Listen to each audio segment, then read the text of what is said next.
O folclore brasileiro é feito de mitos e lendas de nossos povos indígenas, juntamente com a mistura de crenças que vieram com nossos colonizadores, imigrantes e até por meio dos povos africanos que chegaram ao Brasil durante a triste história da escravidão.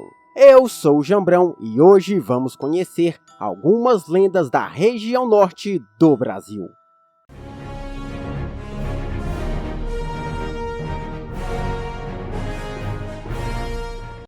A lenda do Mapinguari.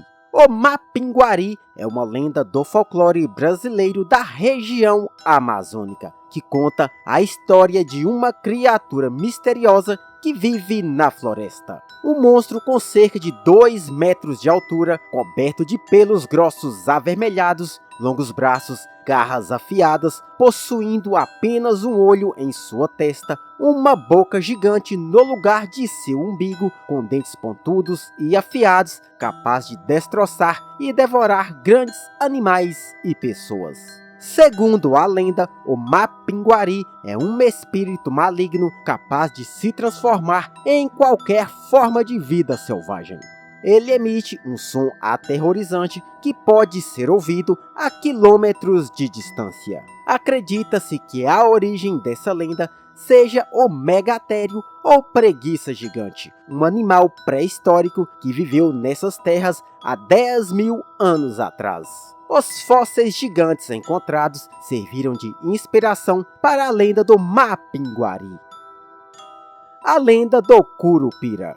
O Curupira é uma das lendas mais antigas de nosso folclore. Uma criatura forte de baixa estatura, cabelos de fogo e que adora fumar e beber pinga, possuindo os pés virados para trás, que defendia as florestas contra os fenômenos climáticos, queimadas e espantava os maus espíritos. Com seus pés virados para trás, deixava um rastro invertido, enganando e confundindo as pessoas que danificavam seu habitat, como os caçadores e madeireiros. Mas para os indígenas e bandeirantes, o Curupira era considerado uma criatura perigosa, demoníaca, maliciosa e muito temida. Isso porque esse personagem esteve associado a muitos casos de violência, assassinatos, rapto de crianças e horror psicológico, além de enlouquecer todas as pessoas que olhassem diretamente para ele. A lenda do Capelobo. O Capelobo é um ser lendário que habita as áreas mais remotas da floresta amazônica, geralmente nas proximidades de rios e igarapés. Segundo a lenda, o Capelobo é uma espécie de ser híbrido com características de diferentes animais. Ele possui o corpo de um homem, cabeça de tamanduá, olhos brilhantes como brasas, garras afiadas como faca, e sua pele é coberta por uma espessa camada de pelos que o protege das intempéries da floresta. O Capelobo é famoso por sua habilidade de assumir a forma de animais da floresta, como onças e cobras, ou até mesmo se camuflar como uma árvore, tornando-se praticamente invisível. De acordo com relatos populares, o Capelobo costumava assombrar com ferocidade aqueles que invadem seu território sem respeito ou razão. A lenda do Boto Cor-de-Rosa. Reza a lenda que o Boto Cor-de-Rosa, durante as noites de lua cheia, transformava-se em um belo e elegante jovem saindo das águas amazônicas, vestindo-se de branco e usando um chapéu para esconder suas narinas que ficavam em sua cabeça. Normalmente ele aparecia nas festividades de junho, nas comemorações dos santos, as famosas festas juninas. Comunicativo e galã, fazia o tchaca-tchaca na buchaca com as mais belas mulheres e ao amanhecer voltava à sua forma de boto, desaparecendo para sempre nas águas dos rios. Resumindo, o Boto Cor-de-Rosa é o Zeus da mitologia e folclore brasileiro, o famoso pegador de novinhas e casadas.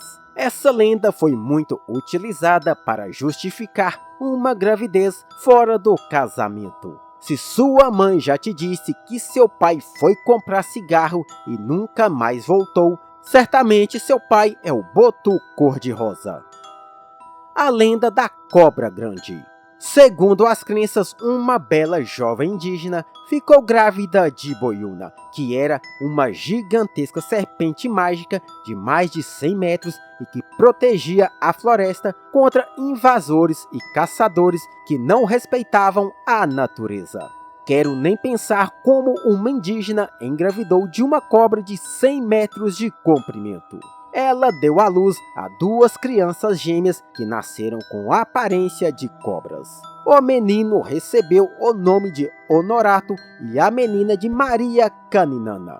Assustada com a aparência de sua prole, ela decidiu lançar seus filhos cobras no rio. Mas as 2 crianças, ao longo do tempo, conseguiram sobreviver e cresciam a cada dia. A diferença entre as personalidades dos irmãos era notória. Honorato tinha um coração bom e sempre visitava a sua mãe.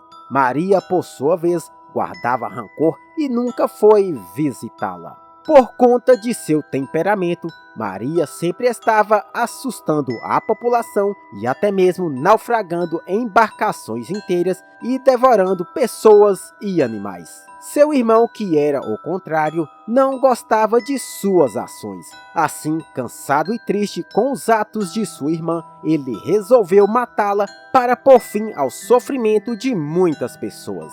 Em noites de lua cheia, Honorato adquiria a forma humana e podia caminhar sobre a terra.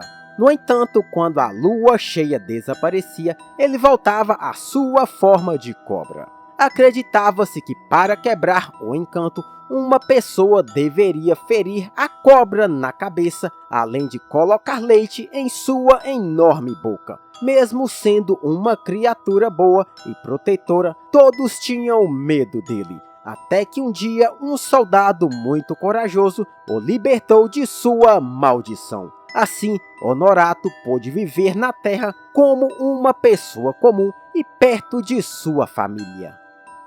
Em outra versão da mesma história, uma mulher muito má, pertencente a uma tribo amazônica, costumava matar e devorar crianças.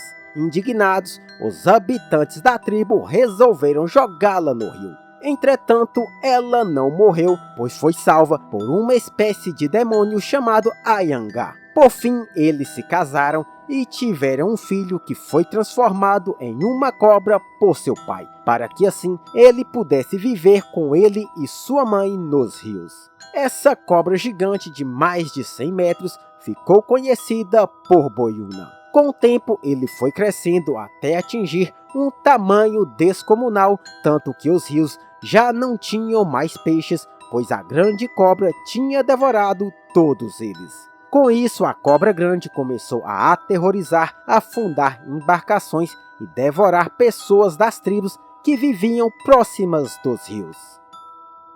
A lenda da Vitória Régia. Segundo o folclore, Nayá era uma indígena e a mais bela de sua tribo. Ela era apaixonada pela lua, que era a deusa Jaci. Ela sonhava em um dia poder se tornar uma estrela e dançar ao lado da deusa lua. Em uma noite de lua cheia como nunca antes vista, de tão próxima que estava da terra, Nayá decidiu explorar as margens de um lago próximo à sua tribo, quando se deparou com o reflexo gigantesco da lua na água. A bela indígena logo pulou na água pensando que era a deusa, porém ela acabou por se afogar e morrer. A deusa Jaci sentiu compaixão da linda jovem e transformou seu corpo em uma linda planta, a Vitória Régia. A partir desse dia, o reflexo da lua, ao tocar a planta, fazia desabrochar uma bela flor branca reluzente, surgindo o espírito de Nayá. A lenda da Yara. De acordo com a lenda, a Yara era uma linda sereia que vivia no rio Amazonas e costumava cantar e encantar os homens que se aproximavam das águas do rio, os levando para as profundezas. Além de bela, possuía cabelos escuros e uma pele morena. Algumas versões da lenda afirmam que Yara fazia isso para se vingar dos homens que a traíram no passado. Outra versão sugere que ela sempre fazia isso por estar sempre solitária e estava buscando apenas um amor verdadeiro. Galera, logo logo sairá as demais lendas de nosso folclore referentes a cada região de nosso país. Deixe aí nos comentários de qual cidade e estado você está vendo esse vídeo. E não se esqueça de deixar seu like e compartilhar esse vídeo em suas redes sociais.